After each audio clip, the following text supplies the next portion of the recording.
Hello everyone, welcome back to my channel. Good morning সবাইকে। Inside heart থেকে আমি রূপশ্রী চলে আসলাম তোমাদের জন্য একটা ছোট্ট মিনি গুড মর্নিং ব্লগ নিয়ে।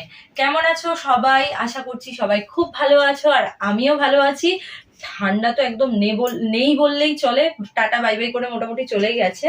তো আমি এখন এসেছি এই ফ্ল্যাটে মেয়েকে দিয়ে স্কুলে। দেখো ঘরের তো এই হাল। অনেকক্ষণ আগেই এসেছি, অ্যাকচুয়ালি আমি এসে কিছু কাজ করছিলাম। তো ভাবলাম আমি তো এখন এখানে থাকছি না, কিছুদিন শ্বশুর বাড়িতেই রয়েছি। তার জন্য কি করছি বলতো, বিছানাগুলো গুছিয়ে তারপর চাদর দিয়ে একটা ঢেকে রেখে যাই, তাহলে কি ধুলো টুলো পড়বে না। এসে যদিও বা পুরো ঘর দোয়ার আমাকে আবার ক্লিন করতে হবে, পরিষ্কার করতে হবে, পুরো ডিপ ক্লিন যাকে বলে আর কি। তো সেটা করতে হবে আমি জানি। তো তাও ভাবছি এইভাবে একটুখানি ঢাকা দিয়ে রেখে গেলে না একটু ধুলোবালিটা কম হবে, কারণ আমার বিছানার চাদর টাদর সব ক্লিন করেই পাতা আছে, এগুলোই করছি। আর ভাবলাম তার সাথে একটা তোমাদের জন্য ব্লগ করে দিই, গুড মর্নিং ব্লগ। এই দেখো, আজকে আমি কোনো সোয়েটারও গায়ে দিইনি, পাতলা একটা চাদর পেয়েছি হাতের সামনে, সেটা নিয়ে বেরিয়ে চলে এসেছি। তার কারণ ঠান্ডা একদমই নেই বাইরে। সরস্বতী পুজোর পর পর্যন্ত মোটামুটি ঠান্ডাটা থাকে, আর এখন তো তার আগেই চলে যাচ্ছে, কিন্তু বাইরে ওয়েদার পুরো ক্লাউডি। জানি না আবার কখন বৃষ্টি হবে হঠাৎ করে। আর আজকে থেকে কিন্তু আমার মেয়ের এক্সাম স্টার্ট হয়ে গেল।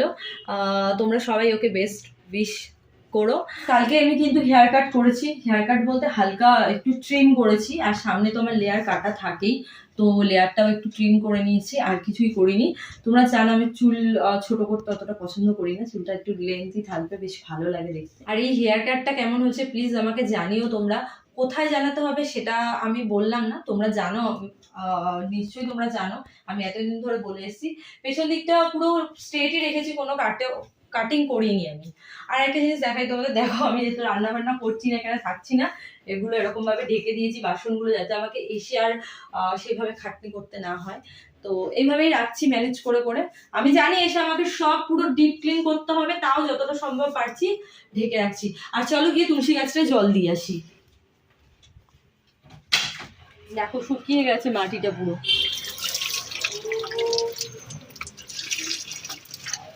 ঠিক আছে,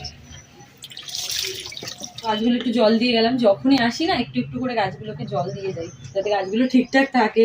তুলসী গাছ তো বড় ছিল অনেকটা, তো যেহেতু থাকছি না, জল দেওয়া হচ্ছে না, এখন এইটুকুনি রয়েছে, আবার চলে আসলে বড় হয়ে যাবে আমি জানি। ফ্রেন্ডস চলো, এই ছোট্ট মিনি ব্লগটা আমি আজকে এখানেই এন্ড করলাম। খুব শিগগিরই আরেকটা নতুন ব্লগ নিয়ে তোমাদের সাথে আমার দেখা হচ্ছে।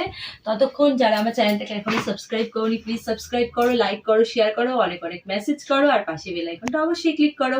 আর এই চ্যানেল থেকে মানে ইনসাইড হার্ট থেকে কিন্তু আমার মেম্বারশিপ অন রয়েছে, তোমরা যারা মেম্বারশিপ নিতে চাও এখান থেকে নিয়ে নিতে পারো। আর একটা কথা বলে রাখি যে আমার টেলিগ্রাম কিন্তু রয়েছে, আমার টেলিগ্রামের লিঙ্ক, ফেসবুক পেজের লিঙ্ক, সব লিঙ্ক আমার এই চ্যানেলে ইনসাইড হার্টে তোমরা পেয়ে যাবে। যারা জয়েন করতে চাও বা ফলো করতে চাও ঝটপট করে ফলো করে নাও। চলো আজকের মতো টাটা।